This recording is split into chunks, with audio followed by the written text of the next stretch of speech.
persnickety.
What's up, guys? We're live. We're jumping right into it. This is How Not to Die by Dr. Michael Greger. And we are on chapter 13. This is part 13, How Not to Die. We're jumping right into it. Don't have a lot of time. Got to go to work right after this. So here we go. Actually, let me pull up my comment section just in case people actually want to type to me. I highly doubt it, but just in case, we'll be courteous today. And there we go. Jumping right into it. Chapter 13, How Not to Die from Prostate Cancer. When Tony, a regular reader of nutritionalfacts.org, heard that I was writing this book, he asked me to share his story with you in hopes of helping other men avoid what happened to him. A happily married father, engineer, and self-described fitness nut, he always tried to make good choices out of respect for his body and was lucky to have descended from long-lived healthy ancestors. Tony was a runner who had always been at healthy weight. He stayed away from tobacco, alcohol, and drugs. In the 1980s, based on health recommendations from the USDA, he convinced his family to switch from whole milk to skim milk, and from beef to fish and chicken. Lots and lots of chicken. Tony was the kind of patient doctors love to take care of, the type who says, "What else can I do to be at my very best?" So no one was more surprised than Tony when, in his early 50s, he was diagnosed with an aggressive prostate cancer. He sought care at a world-renowned medical center and underwent a radical prostatectomy. These words, man, I swear. Prostatectomy, which successfully removed his cancer but left him with the daily challenge of dealing with the consequences of that surgery, namely urinary leakage and erectile dysfunction. He says he wishes he'd known about the conflicts of interest within the USDA, which I elaborated in Chapter 5, that have affected the federal agency ability to make recommendations in the best interest of the public independent of those of the food industry. Eventually, Tony discovered the body of self... Oh, by the way... Alright. That whole sentence is getting a sticky note. Eventually, Tony discovered the body of research you will be reading about in this chapter, and being a scientist, he immediately understood that evidence that a healthy diet can improve male health.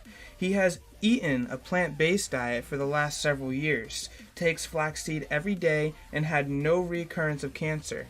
As I will discuss, the same diet that may prevent prostate cancer has also been shown to potentially slow it down and even reverse its progression among those already diagnosed. Excuse me. So it is Tony's and my wish that this chapter will help you see the importance of healthy eating for a healthy prostate. The prostate is a walnut-sized gland. I wonder if walnuts are good for it. Located between the bladder and base of the penis. Just in front of the rectum, it surrounds the urethra and outlet from the bladder and secretes the fluid portion of semen. Just as glandular tissue in the breast can become cancerous, so can glandular tissue in the prostate. Autopsy studies show that about half of men over the age of 80 have prostate cancer. Interesting. Most men die with prostate cancer without even knowing they had it. That's the problem. With the emphasis on screenings, many prostate cancers that are detected may never have led to harm even if they gone undiscovered. Unfortunately, not all men are so lucky. Nearly 28,000 die each year from prostate cancer. It's good to know that as we're reading the chapters, the numbers of deaths are going down and down and down. So we've started with the most deadly and we're ending with the least and least and least. But still, 28,000 is a huge, unfortunate amount. And I'm turning off my music in my stream because no one wants to listen to that. Alright. Milk and prostate cancer. Since the U.S. National Dairy Board was first created by the Dairy and Tobacco Adjustment Act of 1983, it has spent more than $1 billion on advertising. By now, we are all familiar with its various slogans such as, milk is a natural. But is it? Think about it. Humans are the only species who drink milk after weaning. It also does seem a bit unnatural to drink the milk of another species. What about milk? I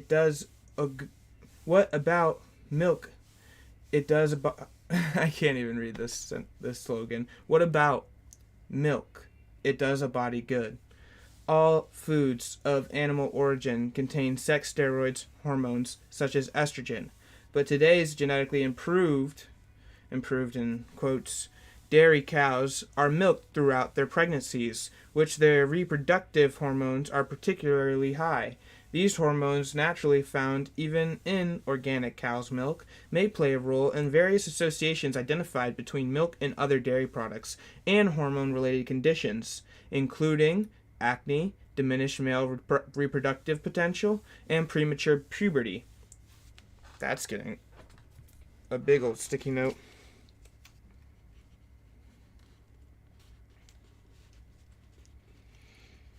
The hormone content in milk may explain why women who drink it appear to have five times the rate of twin births compared with women who do not drink milk. When it comes to cancer, though, the greater concern may have to do with growth hormones. Mother Nature designed the cow's milk to put a few 100 pounds on a baby calf within a few months. A lifetime of human exposure to these growth factors in milk may help explain the connections found between dairy consumption and certain cancers. Leading Harvard University nutrition experts have expressed concern that the hormones in dairy products and other growth factors could stimulate the growth of hormone-sensitive tumors. Experimental evidence suggests that dairy could also promote the conversion of precancerous lesions or mutated cells into invasive cancers. Excuse me, I have to grab more sticky notes. And are we all out of small sticky notes? Oh dear Lord, Skabobskis, we have more sticky notes. Good. Thank you, Lord, for our sticky notes. These are pink sticky notes, but on my stream on YouTube they look purple. Nonetheless, we're going to continue. Concerns about milk and other dairy products first arose from population scale data, such as the 25-fold increase in prostate cancer in Japanese men since World War II, which coincided with a 7-fold increase in egg consumption, a 9-fold increase in meat consumption, and a 20-fold increase in dairy consumption, though the rest of their diets remain comparatively stable and similar trends have been noted in other countries. There were myriad changes in Japanese society beyond eating more animal products that could have contributed to these rising cancer rates. So scientists took a closer look to control for as many variables as possible. Researchers devised an experiment in which they dropped milk on human prostate cancer cells in a petri dish. The researchers chose organic cow's milk to exclude any effect of added hormones, such as the bovine growth hormone, which is commonly injected into conventional raised cows so they produce more milk. The researchers found that cow's milk stimulated the growth of human prostate cancer cells in each of 14 separate experiments, producing on average increase in cancer growth rate more than 30%. In contrast, almond milk suppressed the growth of the cancer cells by more than 30%. Interesting. That's getting a sticky note. That's crazy. And that's not a sticky note. This is a sticky note.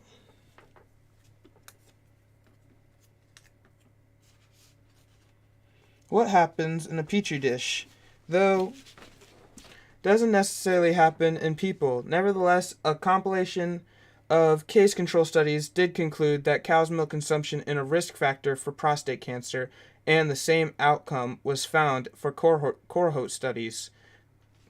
A 2015 meta-analysis found that high intakes of dairy products, milk, low-fat milk, and cheese, but non-dairy sources of calcium appeared to increase total prostate cancer risk. But you may be wondering, if you don't drink milk, what will happen to your bones? Doesn't milk help prevent osteoporosis? It turns out that the promised benefit may be just another empty marketing ploy. A meta-analysis of cow's milk intake and hip fracture study shows no significant protection, even if you were to start drinking milk again during adolescence. In an attempt to bolster peak bone mass, it probably wouldn't reduce your chances of fracture later in life. One recent set of studies involving 100,000 men and women followed for up to 2 decades even suggested milk may increase bone and hip fracture rates. Some babies are born with a rare birth defect called galactosemia, galactosemia, in which they lack the enzymes needed to detoxify galactose, galactose, galactose, a type of sugar. I hope that's not glucose. Any other way, a type of sugar found in milk. This means they end up with elevated levels of galactose in their blood, which can cause bone loss. A group of Swedish researchers figured that even among normal people who can detoxify the stuff, it might not be good for their bones to be drinking all that galactose in milk every day. And galactose may not just hurt bones. Scientists actually use galactose to induce premature aging in lab animals. When researchers slipped lab animals some galactose, the life-shortened animals showed neurodegeneration, mental retardation, and cognitive dysfunction, diminished immune responses, and reduction of reproductive abilities. And it doesn't take much, just the human equivalent of 1 to 2 glasses worth of milk a day. However, since humans aren't rodents, researchers investigated the connection between milk intake and mortality, as well as fracture risk in large populations of milk drinkers. In addition to significantly more bone and hip fractures, researchers found higher rates of premature death, more heart disease, and significantly more cancer for each daily glass of milk women drank. 3 glasses a day was associated with nearly twice the risk of dying early. Damn. That's intense. Men with higher milk consumption also had a higher rate of death, although they didn't have higher fracture rates. Overall, the study showed a dose-dependent higher rate of mortality in both men and women, and fracture in women, but the opposite was found for other dairy products such as soured milk and yogurt, which would go along with the galactose theory, because the bacteria in these foods can ferment away some of the lactose. The medical journal editorial accompanying the published study emphasized that, given the rise in milk consumption around the world, the role of milk in mortality needs to be established definitively now. Eggs, choline, and cancer. choline. Choline? No. Anyway. Eggs, choline, and cancer. More than 2 million men are currently living with prostate cancer, but living with prostate cancer is better than dying from it. If the cancer is caught while still localized within the prostate, the chances of it killing you within the next 5 years are practically nil. However, if the cancer spreads far enough, your chances of surviving 5 years may be as low as 1 in 3. For this reason, scientists have been desperate to identify factors involved in the spread of prostate cancer once it has emerged. Hoping to identify possible culprits, Harvard University researchers recruited more than 1,000 men with early-stage prostate cancer and followed them for several years. Compared with men who rarely ate eggs, men who ate even less than a single egg a day appeared to have twice the risk of prostate cancer progression. What? Such as metastasizing into the bones.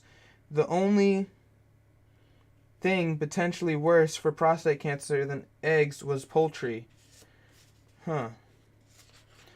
Men with more aggressive cancer who regularly ate chicken and turkey had up to 4 times the risk of prostate cancer progression.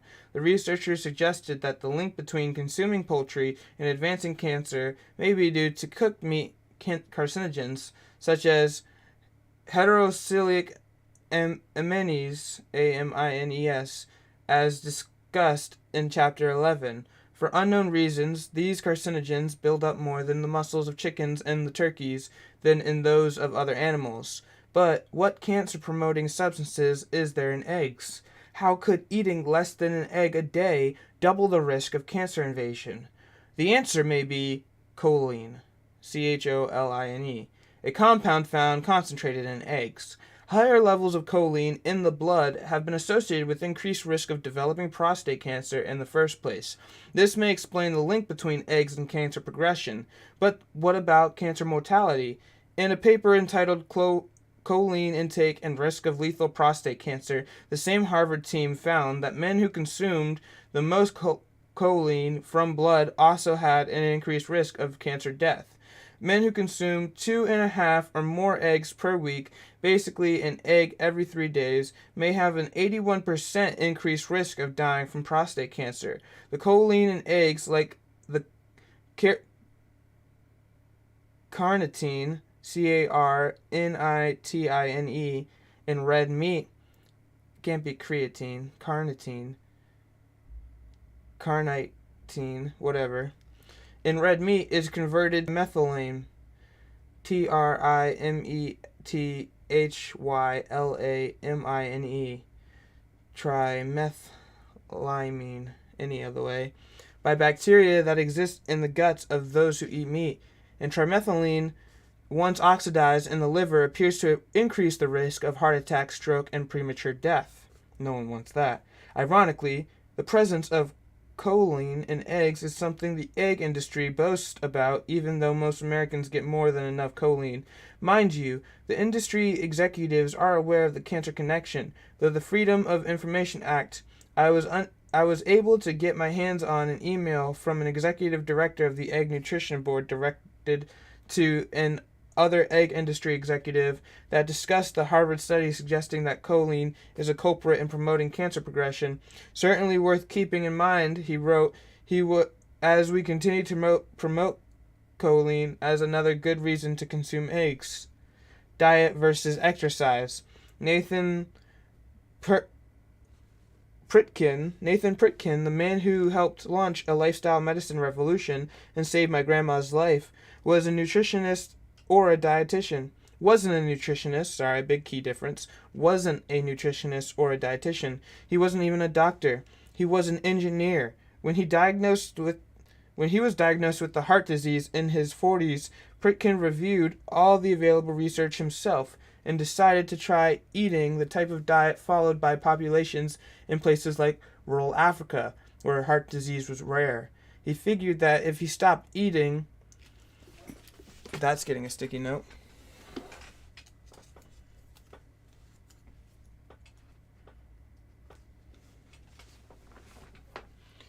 Alright. He figured if he stopped eating a heart disease promoting diet, he could stop the advancement of the disease. What he found was even more remarkable. He didn't just stop the disease from getting worse, he reversed his condition. He then went on to help thousands of others do the same. After vanquishing our number one killer, heart disease, Dr. Dean Ornish and Pritkin, Research Foundation researchers moved on to killing number 2 cancer. They developed an elegant series of experiments placing people on different diets and then dripping their blood on human cancer cells growing in a petri dish, whose bloodstream would be better at suppressing cancer growth. The research showed that the blood of people randomized to a plant-based diet group was dramatically less hospitable to cancer cell growth than the blood of people in the control group who continued to eat their typical diet. The blood of those eating the standard American diet does fight cancer. If it didn't, many of us would be dead. But the blood of people eating plant-based diets was shown to fight cancer about 8 times better. The blood of men on the standard American diet slowed down the heart rate of prostate cancer cell growth by 9%. Place men on a plant-based diet for a year through, and the blood circulating within their bodies can suppress cancer cell growth by 70%. That's nearly 8 times the stopping power compared to a meat-centered menu. Similar studies have shown that women eating plant-based diets appeared to strengthen their body's defense against breast cancer in just 14 days, as detailed in Chapter 11.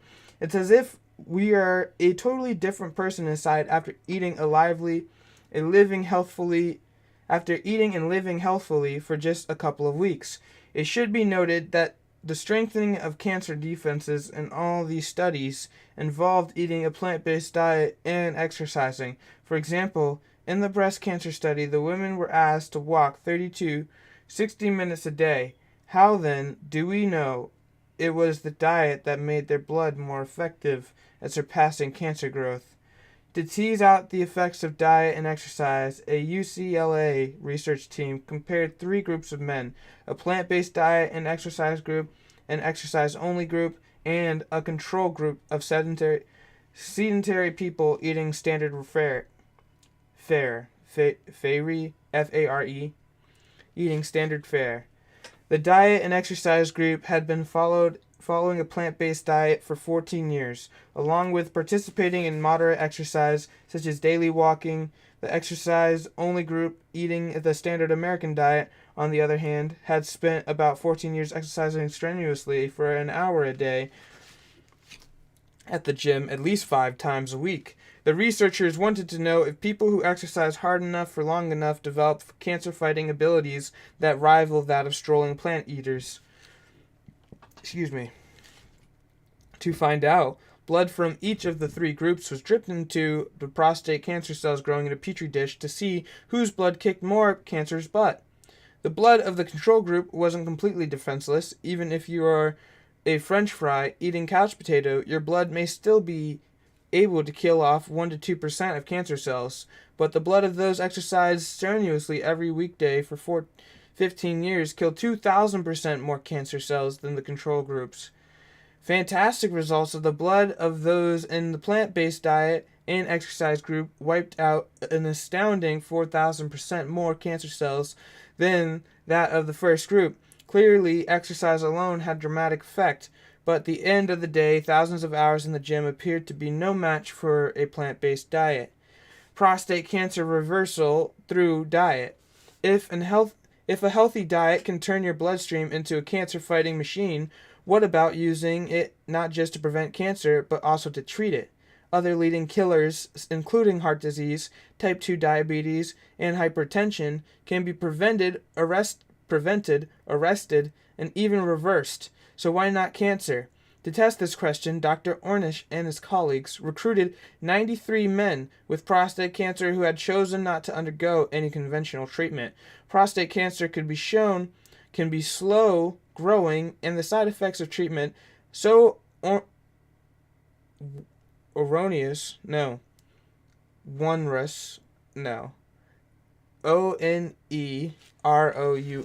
erroneous. I'm going to annotate that later. Get my handy dandy sticky note.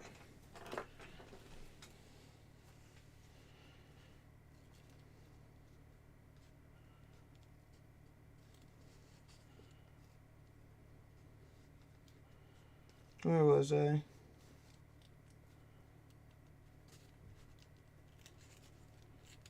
That men diagnosed with it often choose to be placed in medical holding pattern called watchful waiting or expectant management, because the next steps is often chemotherapy, radiation, and or radical surgery that may leave men incontinent and impotent. Incontinent, incontinent, and impotent. Those words are getting the sticky note for later.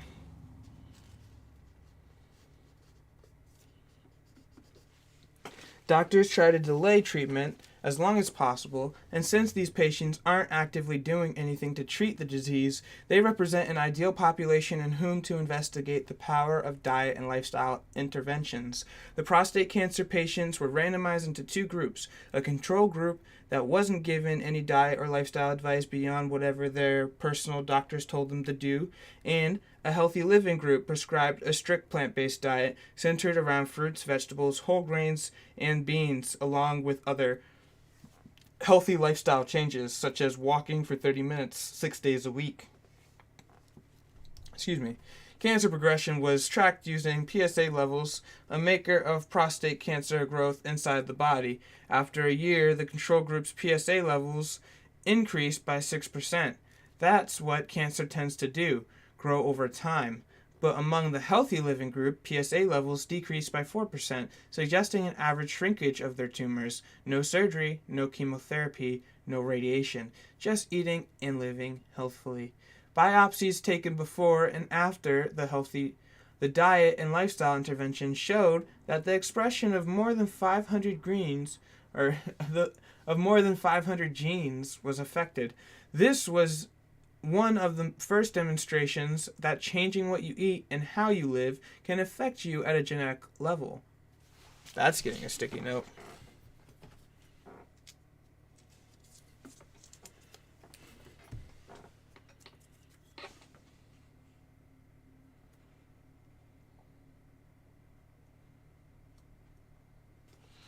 In terms of which genes are switched on and off, within a year after the study ended, the cancers in the patients in the control group grew so much that 10% of them were forced to undergo a radical prostatectomy.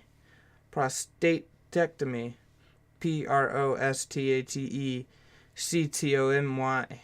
A surgery that involves the removal of the entire prostate gland and surrounding tissue. This treatment can lead not only to urinary incontinence, urine leakage, and impotence, but to alterations in orgasmic function in approximately 80% of men undergoing the procedure. In contrast, none in the plant-based diet and lifestyle group ended up on the operating table. How were the researchers able to convince a group of older men to basically eat vegan diet for a year? They evidently delivered prepared meals to their homes. I guess the researchers figured men are so lazy they'll eat whatever is put in front of them, and it worked! Now, how about in the real world? Realizing that doctors apparently can't get most men with cancer to even eat a measly 5 servings of fruits and vegetables daily, a group of researchers at the University of Massachusetts settled on just trying to change their AAV ratio, or the ratio of animal to vegetable proteins in their diet. Maybe just a reduction in meat and dairy and an increase of plant foods would be enough to put cancer into remission. To test this, the researchers randomized prostate cancer patients into 2 groups.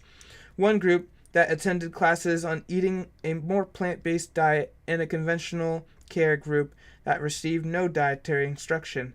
The healthy eating advice group was able to drop their AV ratio down to about 1:1, getting half their protein from plant sources. In contrast, the control group ratio stayed around 3:1 animal to plant protein.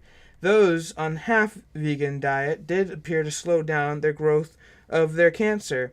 Their average PSA doubling time, an estimate of how fast their tumors may have been doubling in size, slowed from 21 months to 58 months. In other words, the cancer kept growing, but even a part-time plant-based diet appeared to be able to significantly slow down their tumor's expansion. It is worth noting, though, that Dr. Ornish and colleagues were able to demonstrate that a full-time plant-based diet allowed for an apparent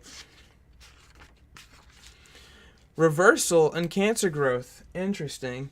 The subject's PSA levels didn't just rise more slowly, but they trended downward. Thus, the ideal animal to plant protein ratio may be closer to 0:1. The worst A and the best V.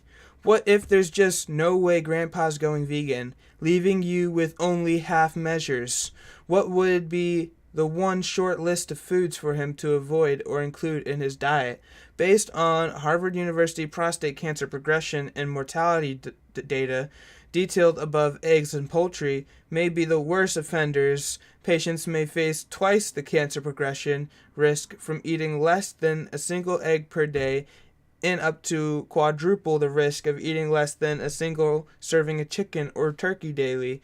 On the other hand, if you were to add only one thing to your diet, consider cruciferous vegetables, less than a single serving a day of broccoli, Brussels sprouts, cabbage, cauliflower, or kale may cut the risk of cancer progression by more than half. Watching your animal to plant protein ratio might be useful for cancer prevention in general.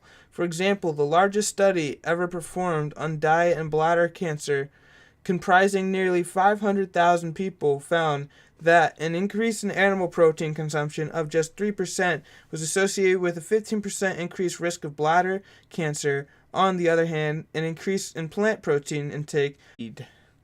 Prostate cancer rates vary tremendously. Americans, for example, may have an has been attributed to, in part, to the higher amounts of animal protein and fat in Western diets. Another factor, though, may be the soy common in many Asian diets, which contains protective phytoestrogens called isoflavones.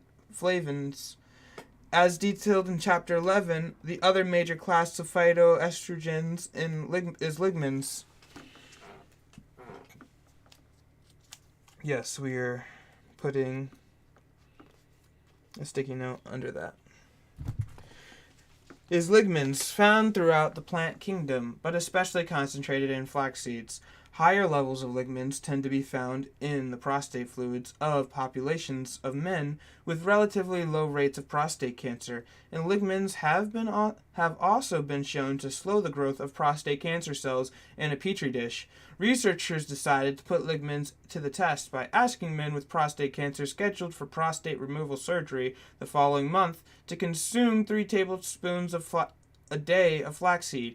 After surgery, their tumors were examined. Within just those few weeks, the flaxseed consumption appeared to have lowered their cancer cell proliferation rates, while at the same time increasing their rate of cancer cell clearance. Even better, flaxseed may also be able to prevent prostate cancers from advancing to the stage in the first place. Prostatic intraepithelial neoplasis, I'll try and say that one more time. Prostatic intraepithelial prostatic intraepithelial neoplasis, PIN, is a precancerous prostate lesion found during a biopsy. It is analogous to ductal carcinoma in situ of the breast, INSITU, in situ of the breast. Those with PIN have the high risk for cancer to appear during subsequent biopsies, 25 to 79%. Because men are repeatedly biopsied to monitor their condition, the procedures provide a perfect opportunity to see if a dietary intervention can keep the lesions from progressing to cancer. After the first biopsy of their prostates came back PIN positive, 15 men were asked to eat 3 tablespoons of flaxseed a day for 6 months until their next biopsy.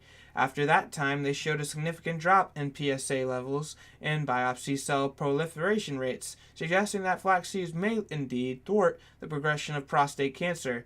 2 of the men saw their PSA levels drop to normal and didn't even need a second biopsy. Bottom line, the evidence suggests that flaxseed is safe, low-cost source of nutrition, and may reduce tumor proliferation rates. Why not give it a try? Just make sure to grind the flaxseed first if you don't buy them pre-ground. Otherwise, the seeds may pass right through your body undigested. That's getting a sticky note.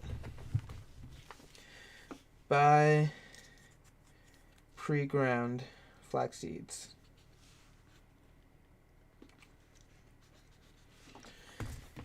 Enlarged prostate. If a healthy diet can slow down the abnormal growth of prostate cancer cells, can it also slow down the abnormal growth of normal prostate cells? Benign prostatic hyperplasia, BPH, is a condition characterized by enlargement of the prostate gland. In the United States, BPH affects millions of men, as many as half of men by their 50s and 80% of men by their 80s. Because the male prostate surrounds the outlet from the bladder, it can obstruct the normal flow of urine if it grows too large. This obstruction can cause a weak or hesitant stream and inadequate emptying of the bladder. Recurring frequent trips to the bathroom, the stagnant urine retained in the bladder can also become a breeding ground for infection. Unfortunately, the problem only seems to get worse as the gland continues to grow. Billions and billions have been spent on drugs and supplements, and millions of American men have undergone surgery for BPH. Surgical procedures involve a variety of roto-rooter techniques with innocent-sounding acronyms such as TUMT, T-U-M-T, and TUNA, T-U-N-A, and TURP, T-U-R-P. The T's stand for transurethral, transurethral,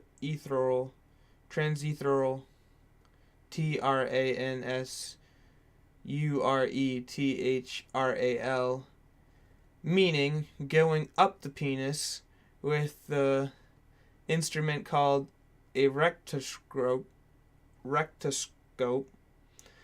TUMT stands for transurethral microwave thermotherapy, in which doctors basically tunnel up the penis using an antenna-like tool and burn out a shaft with microwaves. TUNA stands for transurethral needle ablation. Here, a column is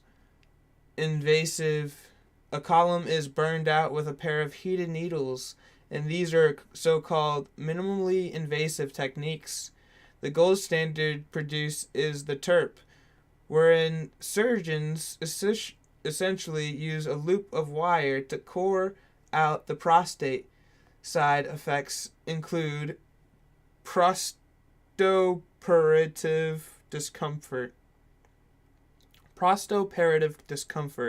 You think? There has to be a better way. BPH is so common that most doctors may assume that it is just an inevitable consequence of aging, but it wasn't always so. In China in the 1920s and 1930s, for example, a medical colleague in Beijing reported that BPH affected not 80% of male patients, but about 80 cases total over 15 years. Both the historic rarity of BPH and prostate cancer in Japan and China have been attributed to the country's traditional plant-based diets. This idea was studied by the same Pritkin Foundation researchers who pitted the blood of individuals before and after a plant-based diet against the growth of prostate cancers. This time, they performed the same experiment on the type of normal prostate cells that grow to obstruct urine flow within just 2 weeks. Those eating plant-based diets saw their blood acquire the ability to suppress the abnormal growth of non-cancerous prostate cells, too, and the effect didn't seem to dissipate with time. The blood of those eating plant-based diets over the long term had the same beneficial effect for up to 28 years straight. So it appears that as long as we continue to eat healthily, prostate cell growth rates will continue to go down and stay down. Some plants may be particularly prostate friendly. Research has found that flax seeds can be used to treat BPH. Men giving the equivalent of about 3 tablespoons of flaxseed a day experience relief comparable to that provided by commonly prescribed such drugs as Flomax or Proscar. Without the drugs, side effects such as lightheadedness or sexual dysfunction. It is possible to prevent BPH in the first place. Eating garlic and onions has been associated with significantly lower risk of BPH, and generally cooked vegetables may work better than raw ones, and legumes. Beans, chickpeas, split peas, and lentils have been associated with lower risk. TVP, short for textured vegetables proteins, is a soybean produced often in pasta sauces and veggie chili. I would recommend that type of TVP over the one used in urology, which stands for transurethral vaporization of the prostate, which sounds painful, to say the least. IGF-1. Why do people who live to be 100 or older seem to escape cancer? As you age, your risk of your risk of developing and dying from cancer grows every year until you hit 85 or 90, when interestingly your cancer risk begins to drop.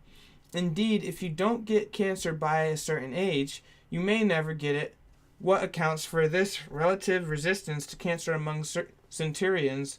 It may have to do with a cancer-promoting growth hormone called insulin, like growth factor 1, IGF-1. Each year, you are reborn. You create and destroy nearly your entire body weight in new cells every year. Every day, about 50 billion of your cells die, and about 50 billion new cells are born to keep you in balance. Of course, sometimes you need to grow, as when you are a baby or during puberty. Your cells don't become larger when you grow up. They simply become more numerous. An adult may have around 40 trillion cells in his or her body, 4 times more than a child. Once you've gotten through puberty, you no longer need to produce many more cells than you retire. You still need your cells to grow and divide, of course, out with the old and with the new. You just don't want to make more cells than you are putting out to pasture. In adults, extra cell growth can mean the development of tumors. How does your body keep itself in balance? By sending chemical signals called hormones to all the cells. A key signal is a growth hormone called IGF-1. It sounds like a droid from Star Wars, but IGF-1 is actually a crucial factor in regulating cell growth. Levels go up when you are a kid in order to power your development, but when you reach adulthood, IGF-1 levels diminish. It's your body's cue to stop producing more cells than it kills off.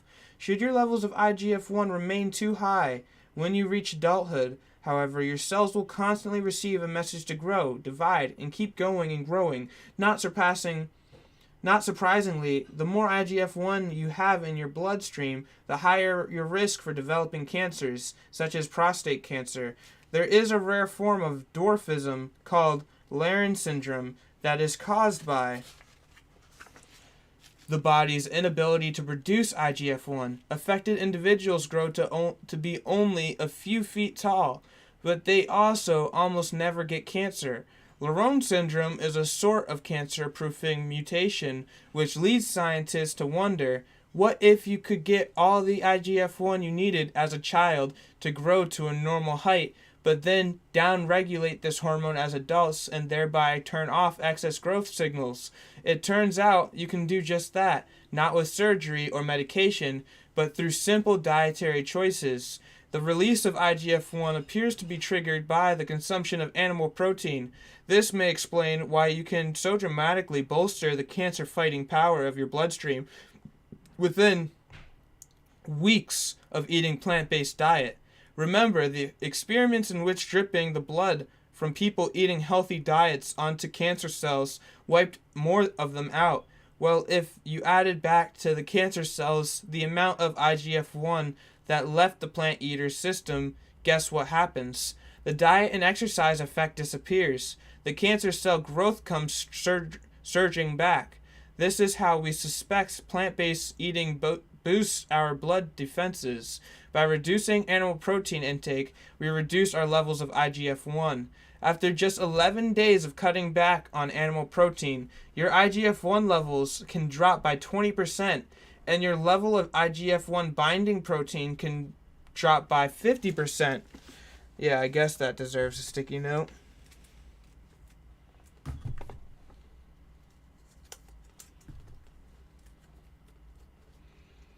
One of the ways your body tries to protect itself from cancer, that is excessive growth, is by releasing a binding protein into your bloodstream to tie up any excess IGF-1.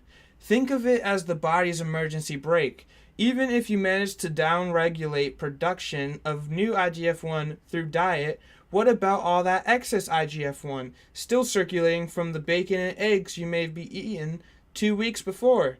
No problem. The liver releases a snatch squad of binding proteins to help take it out of circulation. How plant-focused does a diet have to be to lower IGF-1 levels? Animal protein stimulates IGF-1 production, whether it's the muscle protein in meat, the egg white protein in eggs, or the milk proteins in dairy. Vegetarians who include eggs and dairy in their diets don't seem to achieve a significant reduction in IGF-1. Only men and women who limit their intake of all animal proteins appear able to significantly drop their levels of the cancer-promoting hormone and raise their levels of protective binding proteins. Prostate cancer isn't inevitable. I once gave a speech in Bellport, New York, about preventing chronic disease through diet.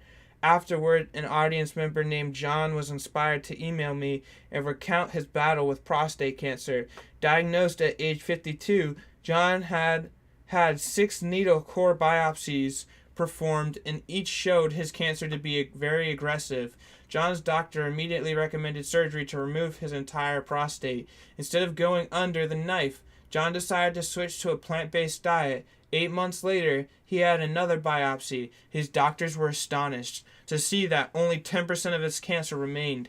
What's more, his PSA tests have been completely normal ever since. John was diagnosed in 1996. After changing his diet, his cancer went away, and has stayed away.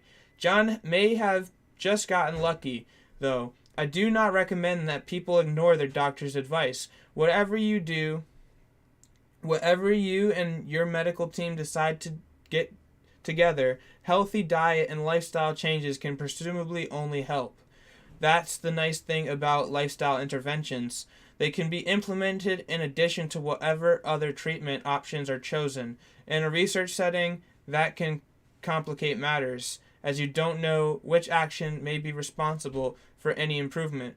But when facing a cancerous diagnosis, you may want to opt for all the help you can get. Regardless of whether cancer patients elect for chemo, surgery, or radiation, they can always improve their diets. A prostate healthy diet is a breast healthy diet, and a heart healthy diet is a body healthy diet. And I believe that's the end of chapter 13, How Not to Die from Prostate Cancer. As always, if you guys enjoyed, leave a like. Think about subscribing, turning on that bell notification, potentially would help me out a lot. Nonetheless, much love to all of y'all. Love is the answer. That's the secret to this, guys. That's how we win. And believe in yourself, because you can do this, and I believe in you. Nonetheless, we're out of here. Hope you guys enjoyed. Read a chapter today. Hopefully we can read a chapter tomorrow. Next chapter is chapter 14, How Not to Die from Parkinson's Disease. And this is the last chapter, I believe, of the first half of the book. And we are just drilling through this book. Really, it's been a journey. 13 chapters so far. Hopefully we get tomorrow, 14. Stay tuned for that. Really interesting stuff here. Nonetheless, I got work to go to, so take care, guys. I'm out of here. Peace. Much love.